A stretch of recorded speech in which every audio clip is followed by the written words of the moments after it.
I didn't realize my entire marriage was a beautifully constructed lie until my 17-year-old son looked me dead in the eye, shivering in the dimly lit hallway of our suburban home, and described an intimate memory that belonged to a dead woman.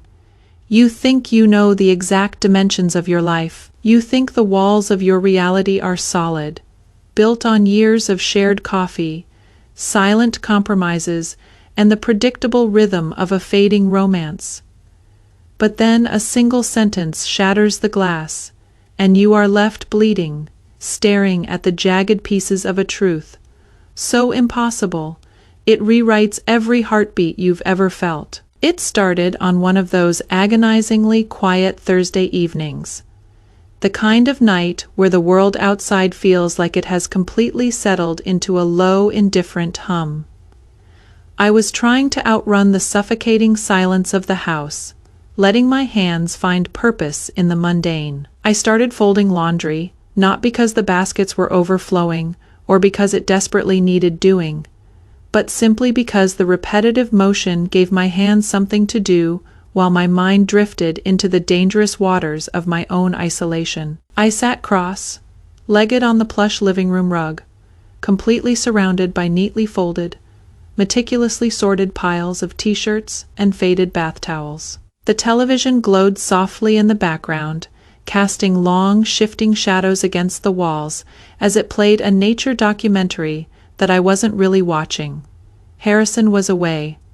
Again, he had casually kissed my cheek days ago, murmuring something vague about another field project. It was always the same story. Another remote location, another unlisted number where he couldn't be reached, another agonizing stretch of days spent entirely alone in this sprawling empty house. There was a time early in our marriage when I used to feel a sharp, biting sting of loneliness during these prolonged absences, a desperate craving for his touch, for the heavy warmth of his presence in our bed. But time and neglect have a way of callousing the heart. Now, there was just silence. A predictable, clean-cut, hollow silence. I glanced up at the mantel clock, the steady ticking suddenly loud in my ears. 7:15 p.m. Liam hadn't come down from his room yet. My beautiful boy was 17 years old, a high school senior trapped in that chaotic, bruising threshold somewhere between boyhood and manhood. He was caught in a perpetual haze of surging hormones, crushing homework, and the isolation of his noise-canceling headphones. The truth was, we didn't talk much these days, certainly not the way we used to. It felt like a lifetime ago when he used to burst through the front door, running in from school, tripping over his own words as he excitedly talked over himself to tell me every detail about his day. Now, getting him to speak was like pulling teeth. Our interactions were mostly reduced to him mumbling, "Yeah, fine, and I am not hungry," before retreating back into his sanctuary. Just as I smoothed the wrinkles from Harrison's shirt and placed the final piece of clothing into the wicker basket, I heard the hesitation. Soft footsteps were padding down the carpeted stairs, agonizingly slow.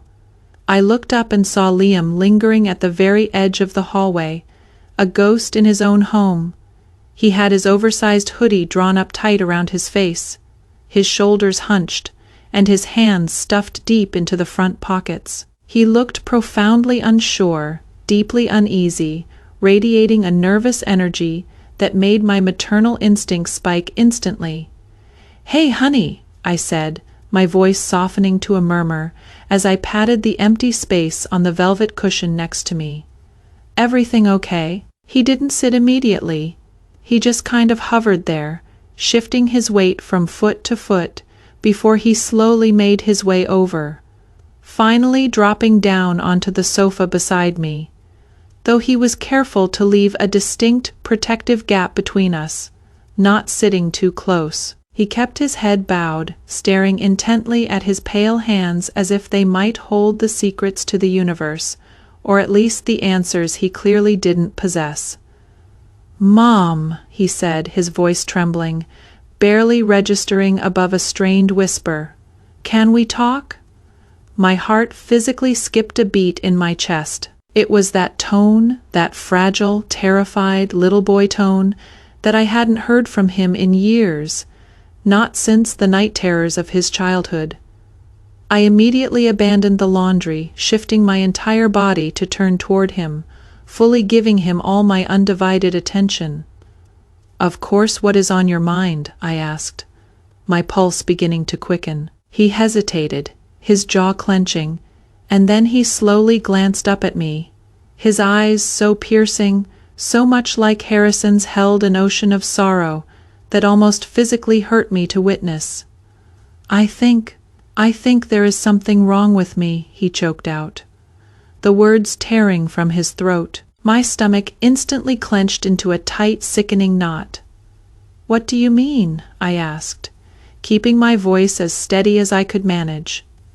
Liam fidgeted relentlessly, his long fingers anxiously pulling at the frayed cuff of his sweatshirt sleeve. "The other guys at school, they talk about girls all the time, about who is hot, who they want to hook up with," he explained, his voice thick with shame. "But I don't feel that. I've tried, Mom, I really have. But I don't feel anything." I didn't speak right away. I didn't offer a platitude. I just let the heavy, poignant silence cradle his heartbreaking confession. "What if I am broken?" he asked, a tear finally escaping and tracing a hot path down his cheek. "No, sweetheart," I said, my voice fierce with conviction as I reached out, gently placing a warm, grounding hand on his trembling knee. "You are not broken." He nodded slowly, swallowing hard against the lump in his throat. "Maybe I am gay. But maybe not even that," he whispered into the quiet room. "Maybe I am just nothing." The sheer, raw pain in his voice sliced completely through me, an icy blade to the heart. I couldn't bear the self-loathing radiating from him. I moved closer, cupping his face gently with both of my hands, forcing him to meet my eyes, steadying his fractured gaze. "Liam, you are not nothing. You are everything to me," I told him, pouring every ounce of a mother's fierce, unconditional love into the words. "And whatever this is, whatever you are discovering about yourself right now, it doesn't change that." He blinked rapidly, fighting back a fresh wave of tears. "But what if it never changes? What if I never feel what everyone else feels?" he pleaded, desperate for a guarantee I couldn't give. "Then that is okay too," I whispered, softly brushing a stray lock of hair from his forehead. "There are so many kinds of love in this world, Liam. Some people find it later in life, some find it completely differently." I held his gaze until I saw the panic begin to recede. "You are whole right now, exactly as you are." The tension seemed to drain out of him all at once. He leaned forward, heavily resting his exhausted head against my shoulder, and for a very long time we just sat there on the floor, wrapped in the shadows of the living room, simply breathing. We were just existing, tethered to one another in the dark. Eventually, the emotional toll caught up with him, and he fell asleep upstairs in his own bed. But I couldn't sleep.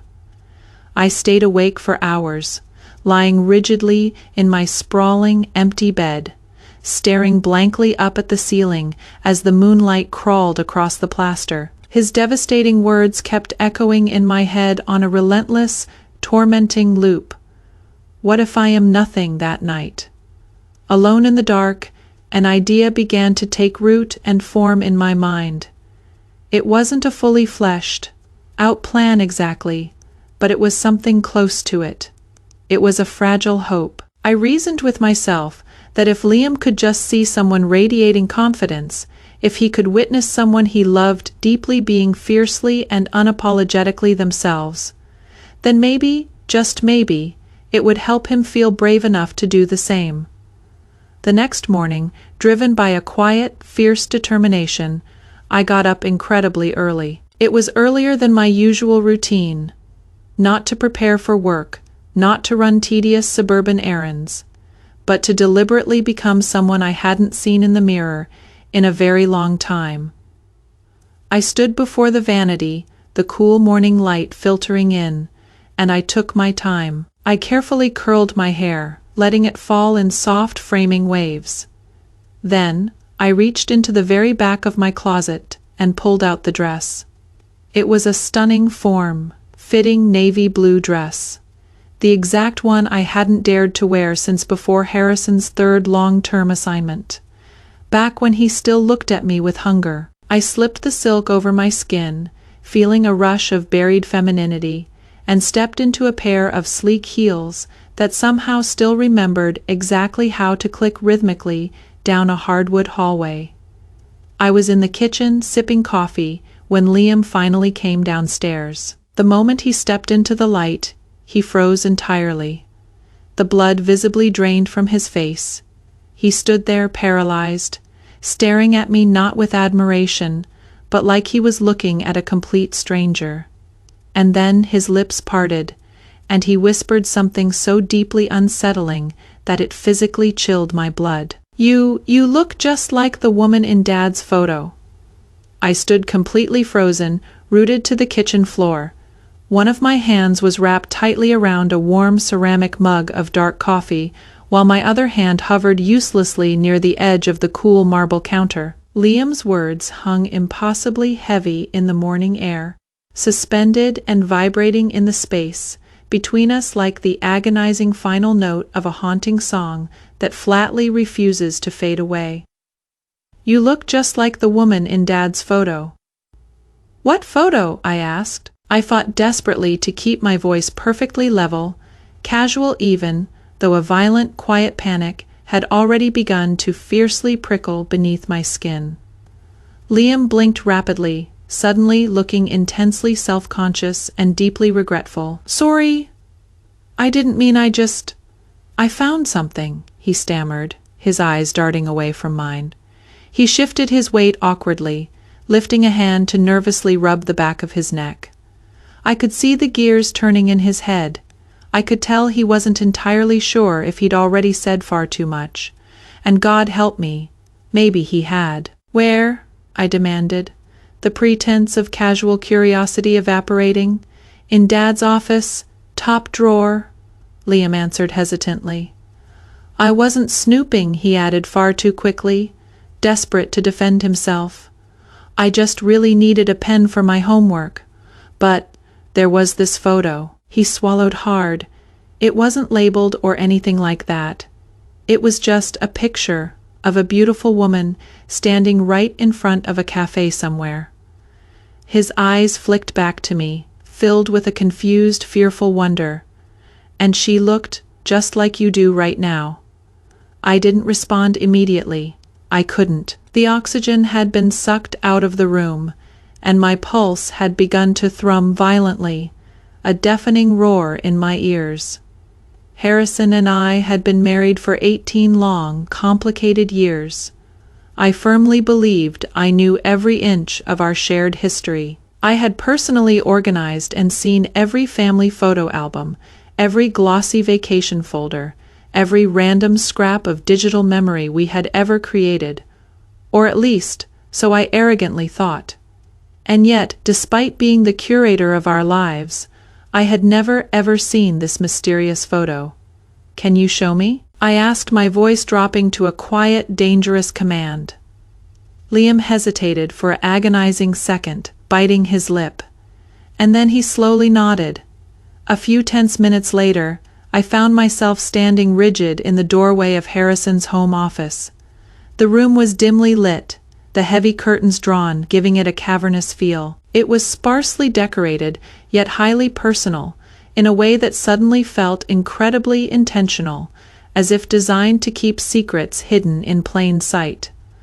Liam bypassed the desk entirely and knelt down beside the heavy-bottom file cabinet. He pulled open the drawer, the metal tracks letting out a harsh, scraping metallic rasp that set my teeth on edge. "There," he murmured, standing up and carefully handing me a simple, unmarked white envelope. My hands shook slightly as I opened the flap. Inside the envelope was a standard 4x6 photo. It had a matte finish and the edges were slightly worn and soft, suggesting it had been handled, touched, and stared at countless times. And in the center of the frame was a woman. She was strikingly slim, standing elegantly on a charming, rain-slicked cobblestone street. Her dark hair was styled perfectly, curled softly and cascading around her bare shoulders. And she was wearing a dark blue dress. My dark blue dress. The fabric, the cut, the way it draped. It was undeniable. She was leaning casually, intimately, against the rustic wooden doorframe of a small, picturesque cafe, the awning above her adorned with elegant French lettering. And she was smiling. But she wasn't just smiling politely at the camera lens. She was smiling directly at the man standing behind it. There was absolutely no caption written on the back, no timestamp, no date to anchor the betrayal. But my heart recognized the truth before my brain could process it. I knew that smile. God, I knew it intimately. It was a radiant, intoxicating smile that I hadn't seen reflected in my own mirror in years. It was the exact smile I used to helplessly wear back when Harrison looked at me like I was an absolute goddess, like I was the only breathing woman left in the entire room, and he used to look at me like that. He really did. At least, he did until the mysterious work trips got longer and longer, until the agonizing silences between us got heavier and denser, until I slowly, painfully forgot what it actually felt like to be seen, to be noticed by my own husband. "What are you thinking?" Liam asked gently, snapping me back to the suffocating reality of the office. I couldn't look at him. I couldn't tell my teenage son the devastating truth that his father was likely harboring an obsession with another woman. Or worse, a woman who was a younger, vibrant carbon copy of the mother he currently ignored. Not yet. With trembling fingers, I carefully folded the photo back into its pristine white envelope and handed it back to Liam. "Thank you for showing me," I managed to choke out, my voice thick with unshed tears. He searched my face, looking like he desperately wanted to say more, to push for an explanation. But seeing the utter ruin in my eyes, he didn't push. He simply gave a solemn nod and took a step back, quietly retreating from the room and leaving me entirely alone in the suffocating shadows of the office. I spent the rest of the day moving like a ghost through my own home, a storm of jealousy, grief, and confusion raging inside me. That night, I sat in the living room, listening to the agonizingly slow tick of the clock. I waited in the pitch black until I was absolutely certain Liam was fast asleep before I crept silently back down the hallway, slipping back into the forbidden territory of Harrison's office. I went straight for the file cabinet. I pulled out the bottom drawer again, but this time I wasn't just glancing. I was searching with a cold, desperate intention. I dug past the mundane camouflage, mundane tax receipts, scattered silver flash drives, and a few glossy, meaningless travel brochures. My hands were frantic until my fingers brushed against something hidden deep in the back.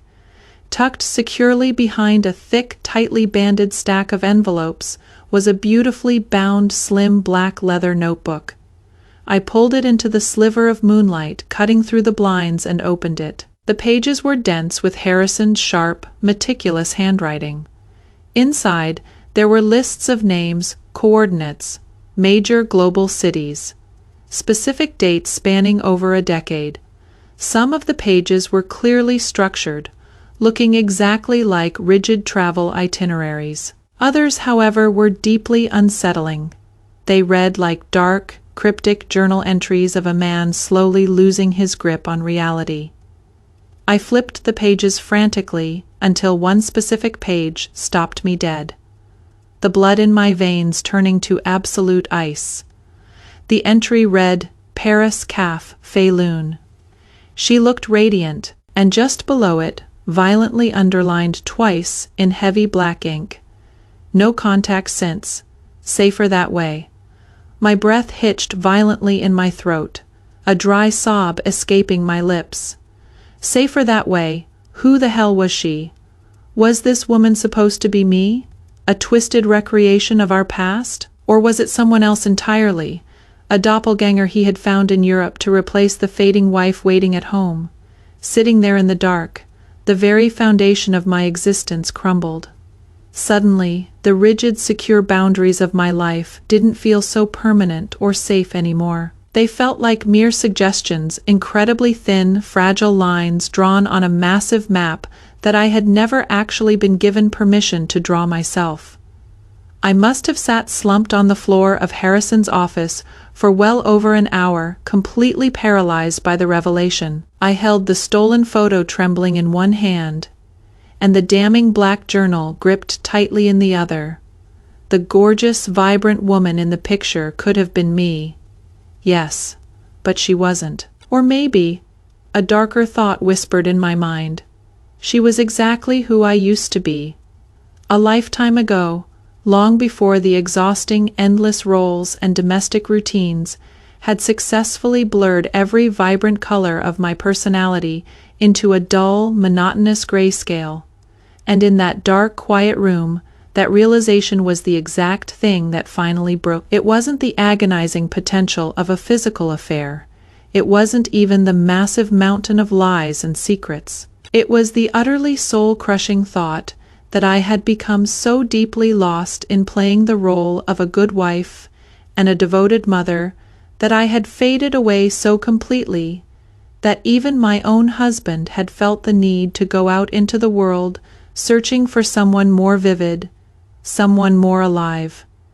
He had gone searching for someone who looked exactly like the girl. Tears streamed hotly down my face as I began frantically placing everything back into the deep drawers, desperately trying to manually wipe the crushing ache from my chest, when a voice suddenly cut through the heavy silence of the room.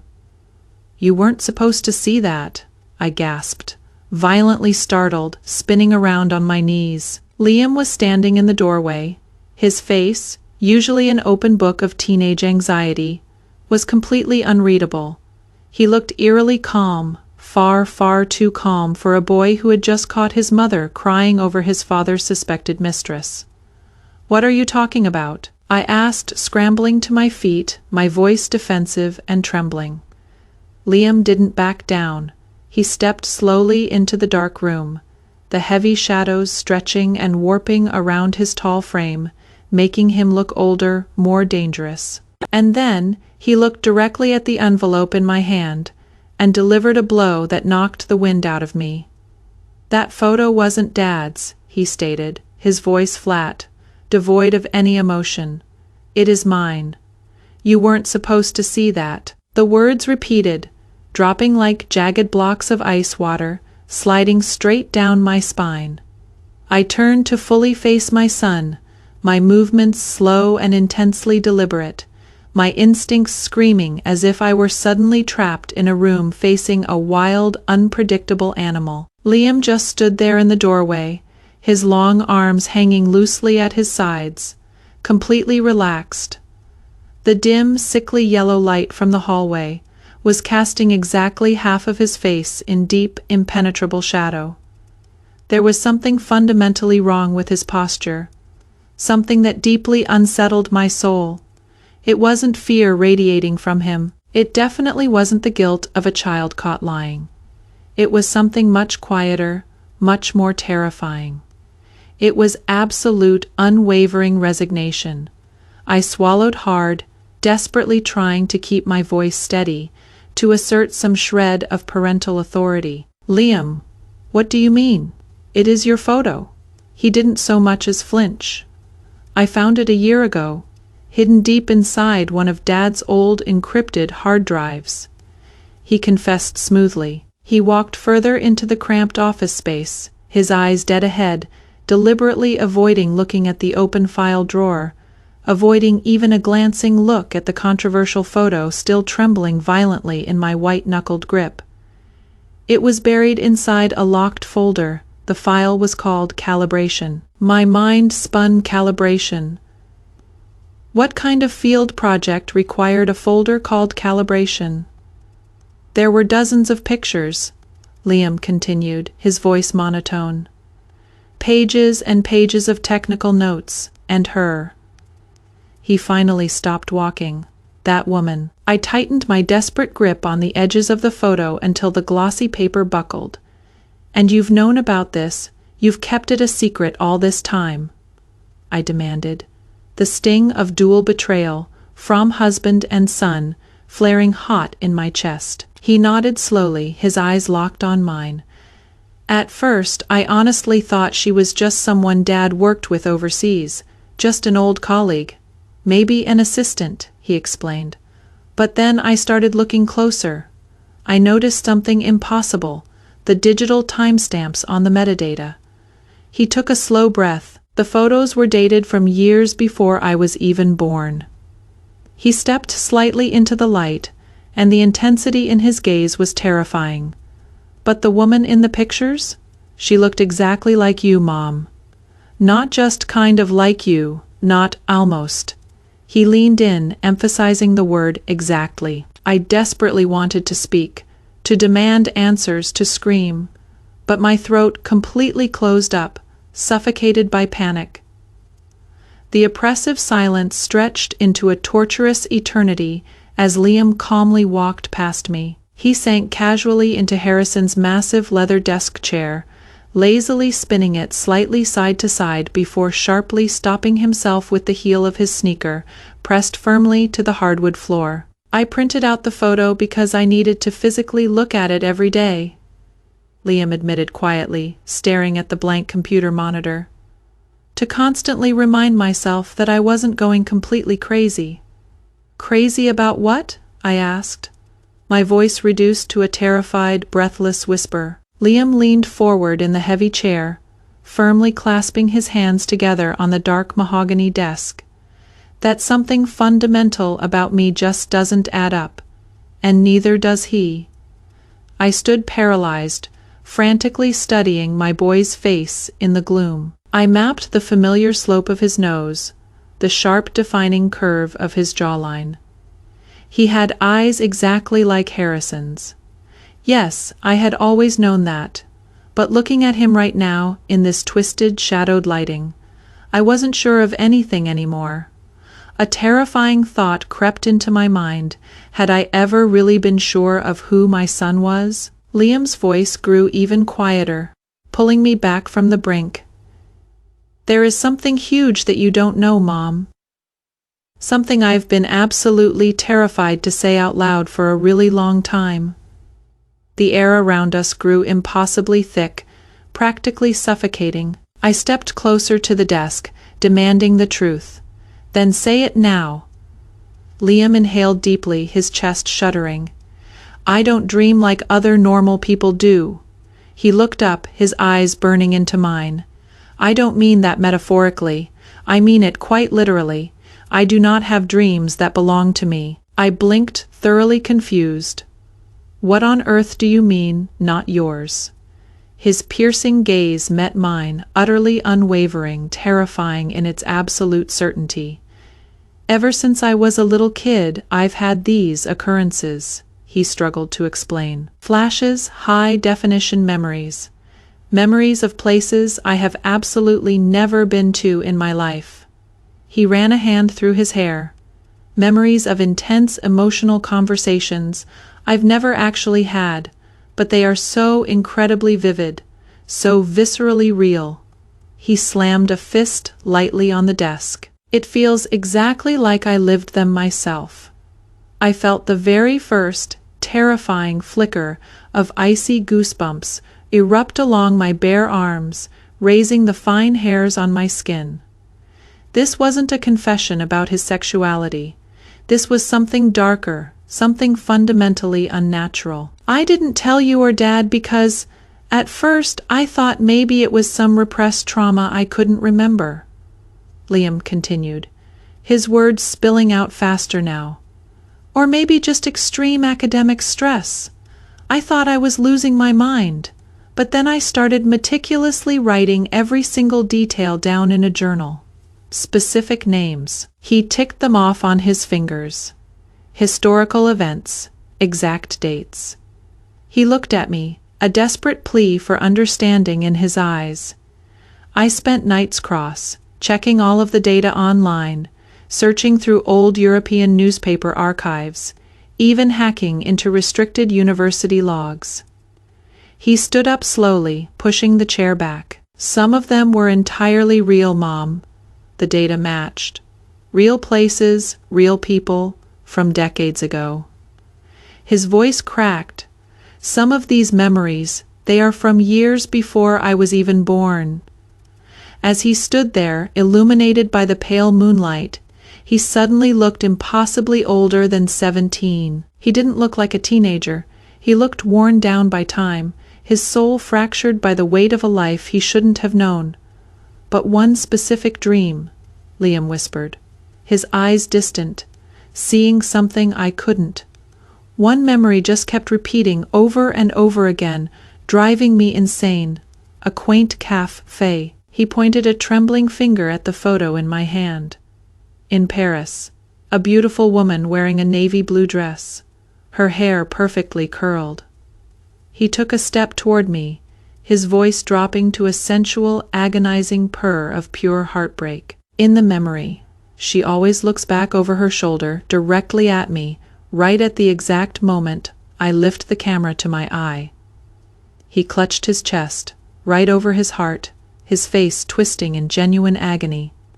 And I always feel this crushing, devastating ache right here in my chest. It feels like I am completely losing her, even while I am standing right there with her. My fingers began to tremble so violently that the photo slipped from my grasp. I reached out blindly, slapping the picture face down onto the wooden desk, as if the glossy paper had suddenly caught fire and might physically burn me. I never fully understood it, Liam continued, his voice laced with awe and horror. Not until this morning, not until the second you walked downstairs wearing that exact dress. He was breathing heavily now. That specific hair, that deep red lipstick. You walked into the bright kitchen, and Mom, for a terrifying moment, I swear to God I didn't see you. He stepped closer, moving slowly, cautiously, invading my space. I saw her. He looked down at me, taller than me now, imposing. I think I have lived something before this life.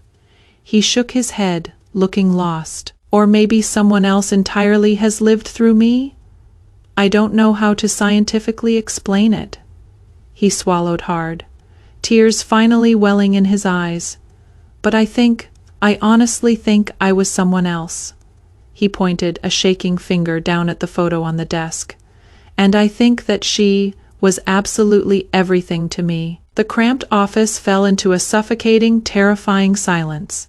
The only sound left in the entire house was the low, mechanical hum of the kitchen refrigerator, cycling on in the distant background, emphasizing the utter isolation of our reality.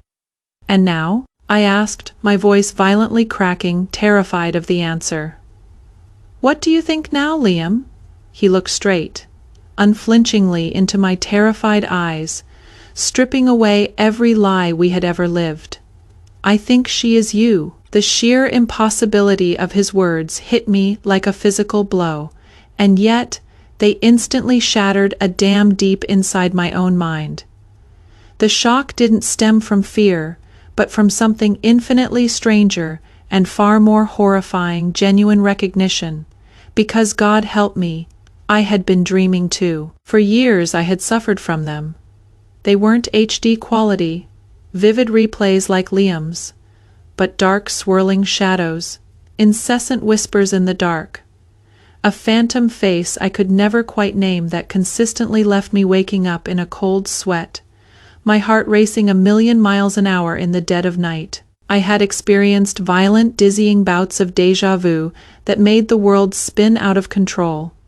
Sometimes just walking past a bakery, the sharp, bitter smell of roasting espresso would unexpectedly pull hysterical, gut-wrenching tears from my eyes, with absolutely zero logical explanation. I had desperately buried all of those feelings.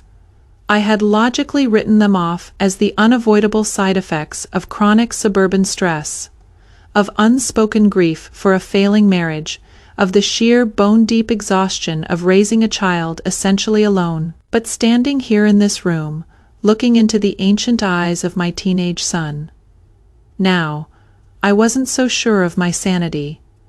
"I don't know what any of this actually means," Liam whispered, his voice incredibly soft now, reverting back to the scared boy he was.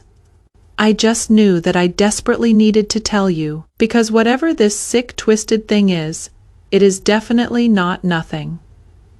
My maternal instincts, buried beneath the mountain of sci-fi horror unfolding in front of me, finally overrode my shock. I reached out with a trembling hand and gently touched his pale face, softly brushing my thumb along the sharp line of his cheekbone.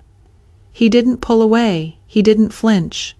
"You are right, you are not nothing," I whispered, the powerful words echoing back from our emotional conversation on the rug just days earlier. "And neither is this." His beautiful eyes shimmered brilliantly with unshed tears, but he bravely refused to let them fall. He just nodded, a silent pact forming between us. We stood there together in the dark office for a very long time, neither of us speaking a word, both completely caught and suspended in a bizarre, unbreakable tether woven of stolen time, impossible memory, and shared blood. And then, shattering the fragile peace, the heavy front door downstairs clicked open with a loud metallic clack.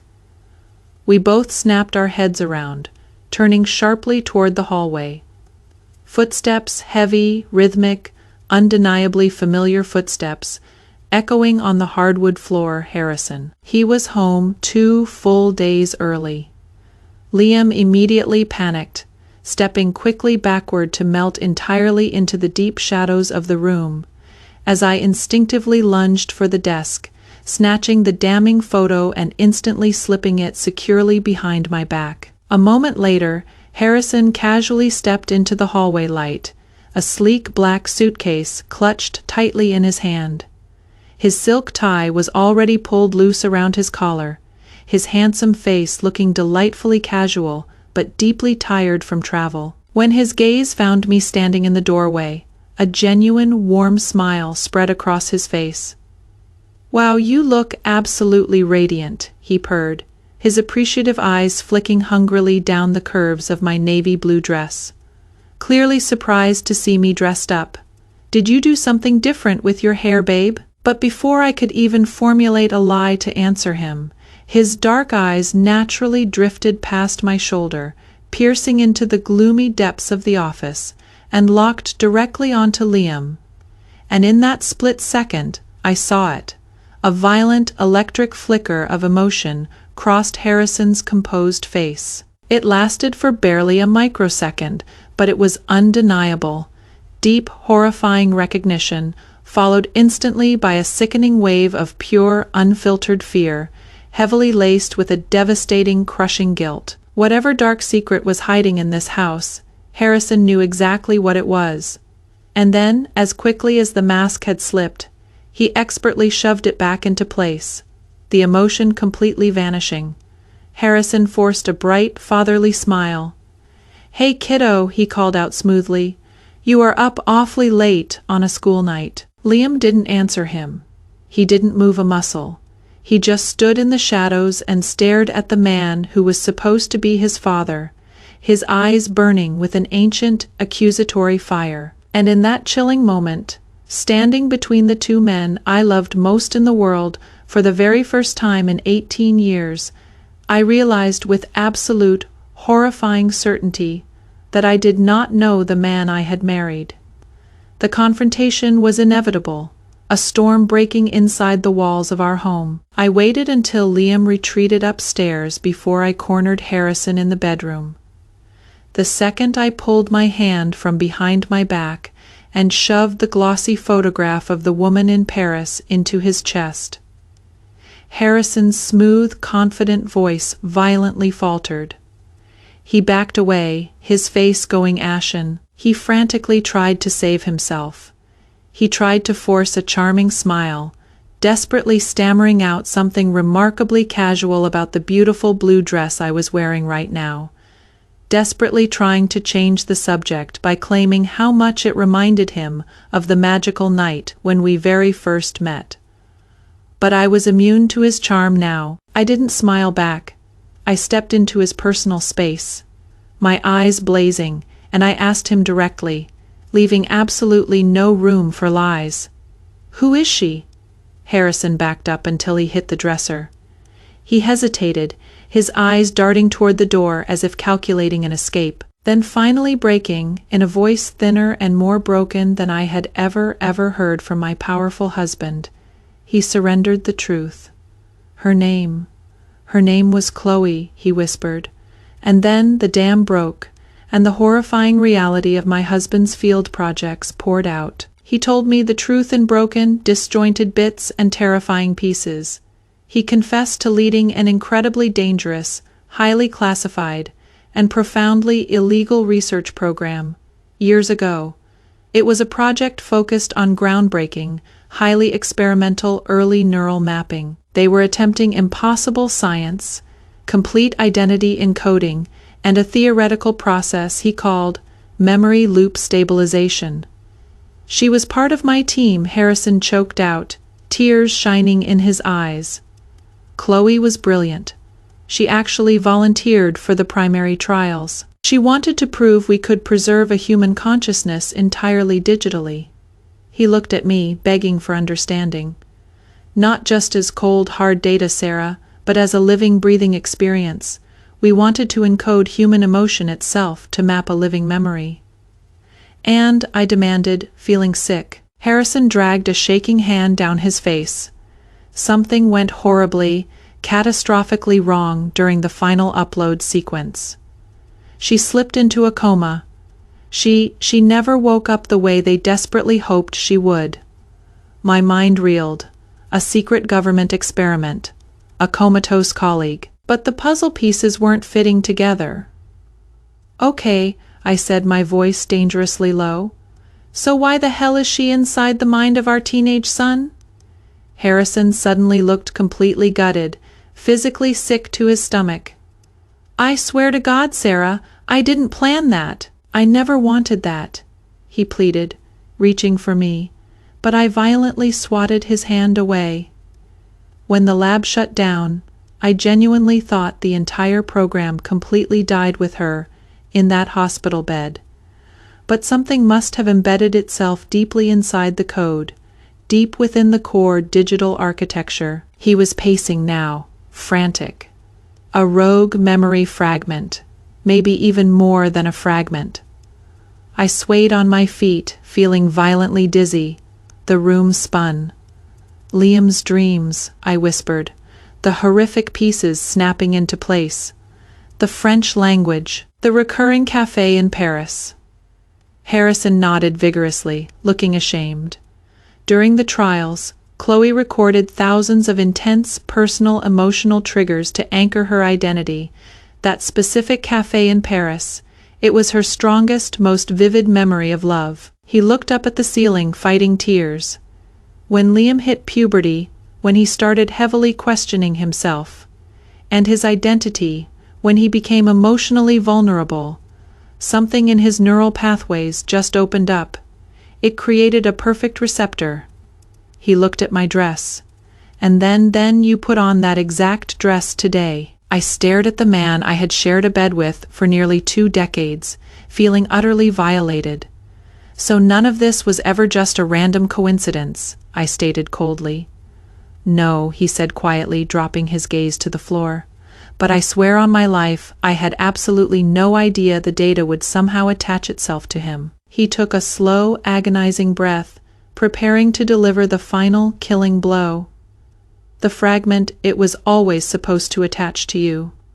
I staggered violently backward, the back of my knees hitting the edge of the mattress. "Me," I gasped, the air rushing from my lungs. "You were always the designated control candidate," Harrison admitted, the ugly clinical words sounding obscene in our bedroom. He looked at me with a twisted, desperate sorrow. "You actively volunteered for the companion trials, Sarah. You wanted to help me. You just don't remember any of it." My blood instantly ran freezing cold, turning my veins to ice. I was a lab rat. My entire marriage, my very identity, my memories. Were they even mine?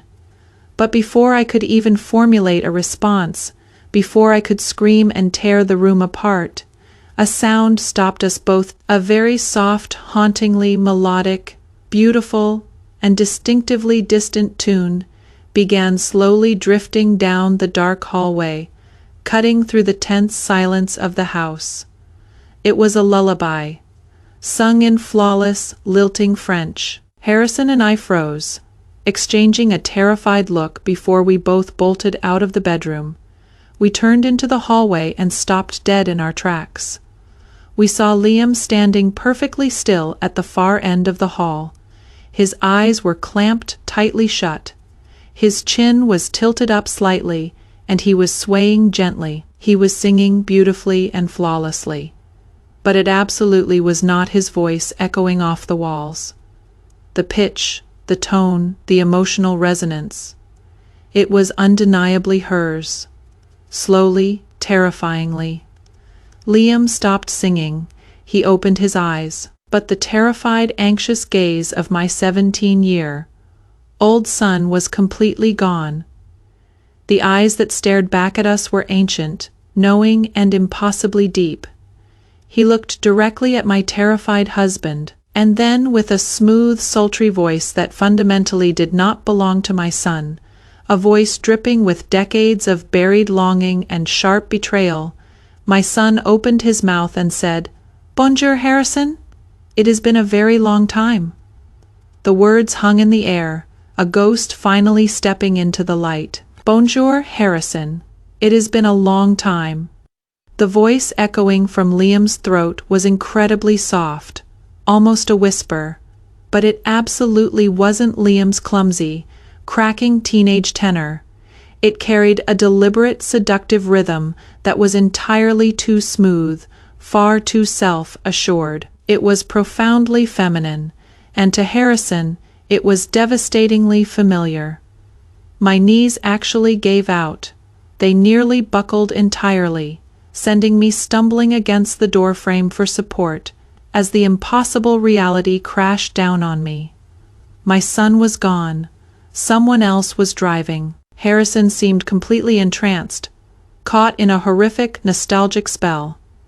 He stepped forward down the hallway, very slowly, his hands raised slightly in a placating gesture, looking exactly as if he were cautiously approaching a dangerous, unpredictable ghost. "Chloe?" he stammered, his voice thick with tears. Is that really you?" Liam's face completely transformed. The muscles shifted, his lips curling into a knowing, tragic smile that was purely Chloe. "No," she answered softly, smiling sadly, right through my son's hijacked vocal cords. "Not all of me. I am just the broken part that still remembers." My breath caught painfully in my throat. "Remembers what?" I thought. As if hearing my unspoken question, Liam's head snapped sharply toward me. Chloe's intense, judging gaze locked directly onto my terrified eyes. The smile faded, replaced by a deep, ancient sorrow. "You," she said, her voice dripping with venom and heartbreak, "the grand promise we made, and exactly what you conveniently chose to forget." I shook my head frantically, tears finally spilling over my eyelashes. I don't remember anything," I whispered, pleading with the entity inside my child. Chloe nodded gently, Liam's head bobbing in agreement. The anger seemed to drain out of her, replaced by pity. "That is because the doctors took it all away from you," she explained patiently, like a teacher to a slow student. "You volunteered to go under with me, Sarah. Do you remember? We made a pact. You were supposed to be the anchor. You were supposed to carry the digital echo of me so I wouldn't be lost in the void." She let out a bitter, choked laugh. "But you woke up. You woke up completely clean, without a scratch, while I got left behind and lost in the dark." I violently shook my head, my heart pounding so hard I thought my ribs would crack. "But why Liam? I begged, stepping forward, desperate to protect my boy.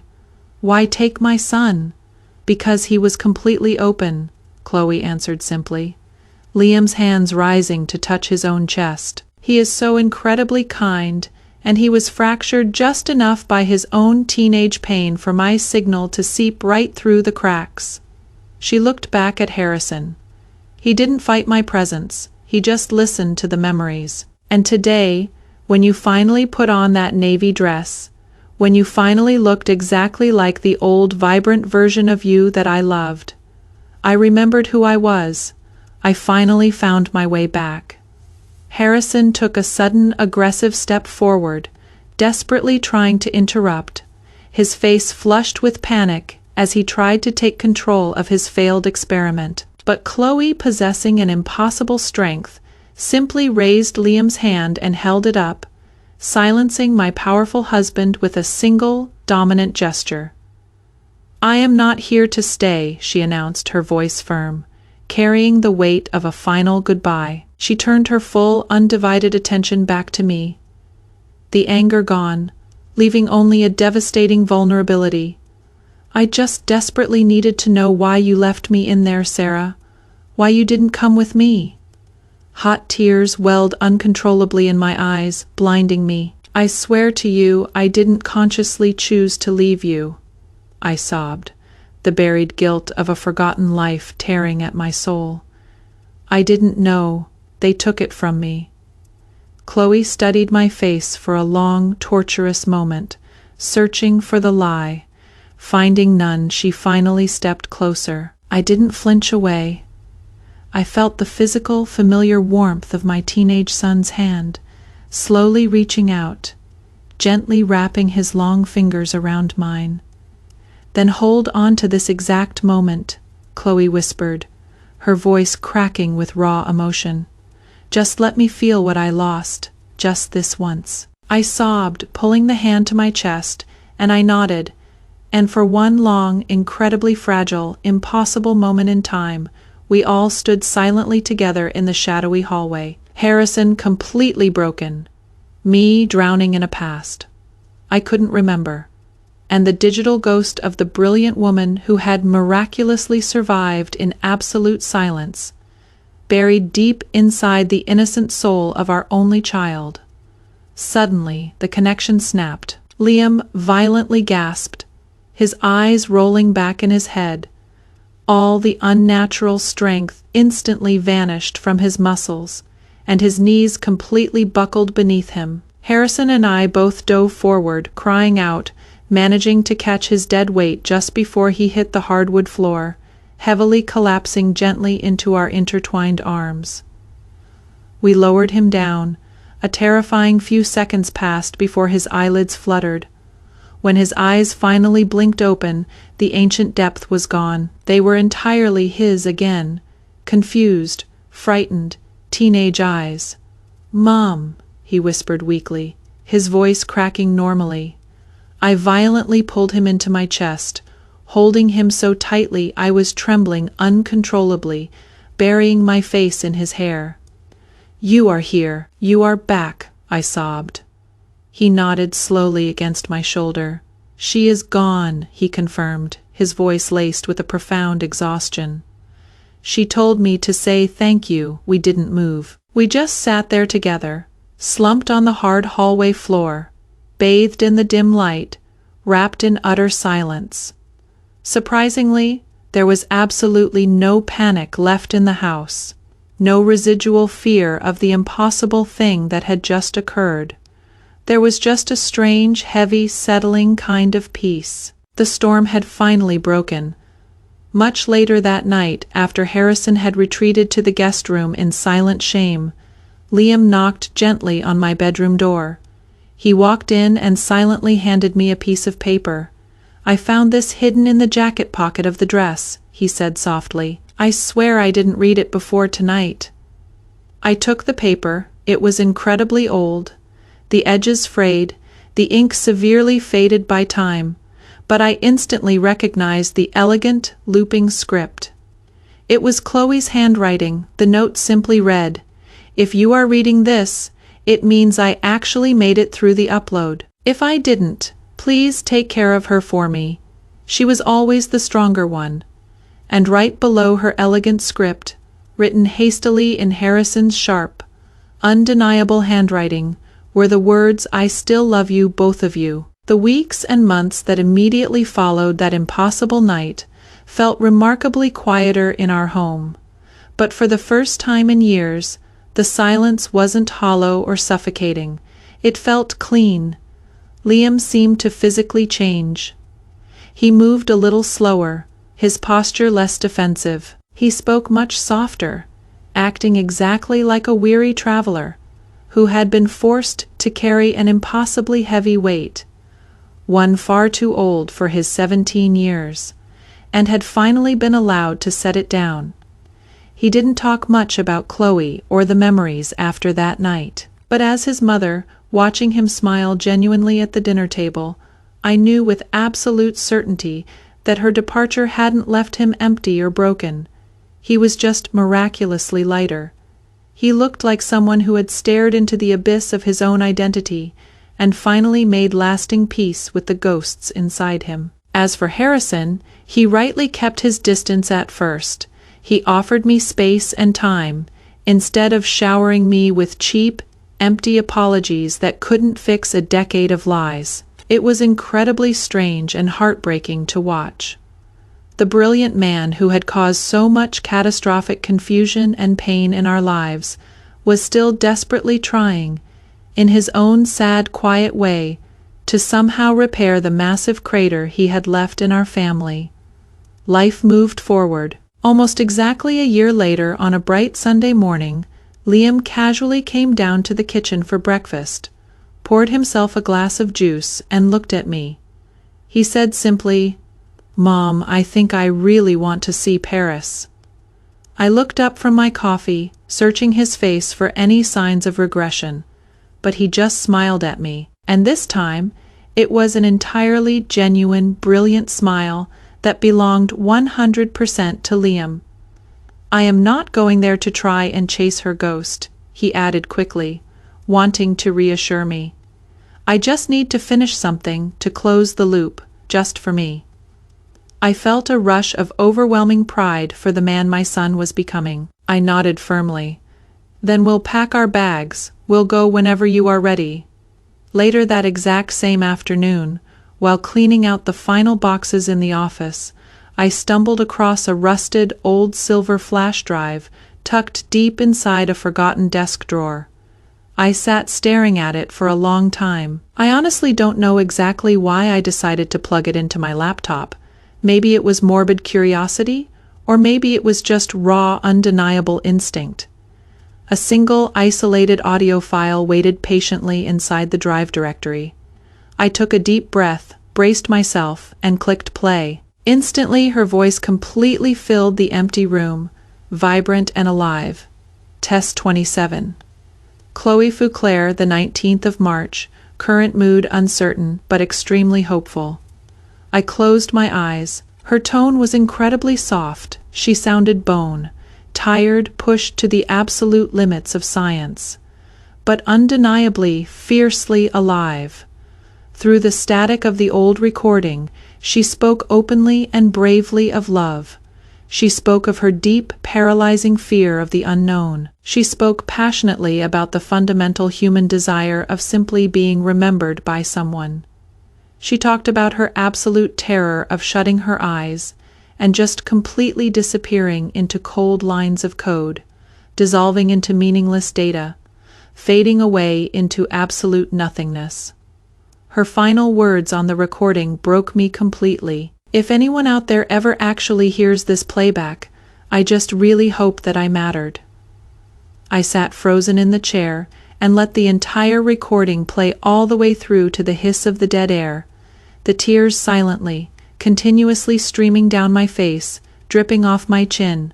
She had mattered, God, she had mattered so much. Not because her sacrifice had advanced the cold boundaries of science, but simply because of the beautiful, resilient way she had stubbornly managed to stay alive in the quiet, desperate echoes of memory. She survived in the sheer power of love, a love so profoundly strong that it literally passed through the digital ether, embedding itself into the heart of an innocent child who had absolutely never asked to carry any of her heavy burdens. That evening, the air was warm. Harrison walked out and stood quietly beside me in the grassy backyard, both of us silently watching the suburban sky bleed into a brilliant, fiery gold as the sun set. "I still don't know how I am ever going to undo all the horrific damage I did to you," he confessed, his voice rough with unshed tears, staring out at the horizon. I didn't look at him immediately. I let the breeze hit my face. "You don't have to miraculously undo it, Harrison," I replied, my voice steady, finally finding my own strength again. "You just have to promise to actually stay this time." He didn't offer an excuse. He didn't answer with empty words. He just slowly reached out and took my trembling hand in his. And for the first time in over a decade, I didn't pull away. I just let him hold it. 1 full year later, Liam stood tall and confident on a bustling cobblestone street, right in front of the rustic green awning of Café Lune. He had his vintage camera gripped tightly in his hands, the golden, magical Paris light flickering beautifully through the leaves of the ancient trees lining the avenue. He looked through the viewfinder, and then he paused. He lowered the camera slightly and smiled. A warm, knowing smile directed at absolutely nothing but the empty air and something deeply unspoken in his heart. Click, he pressed the shutter. He finally captured the moment, not for a classified science file, not to prove a wild theory of memory transfer. He captured it simply for the sheer beauty of the memory itself. Because in the end, some people completely disappear into the ether of time. Others manage to remain, lingering like sweet perfume in vivid dreams, hiding in the familiar gestures of strangers, surviving eternally in the quiet, breathtaking space between the silence and the song. And some people, like Chloe, if they love you fiercely enough, they never really leave you at all.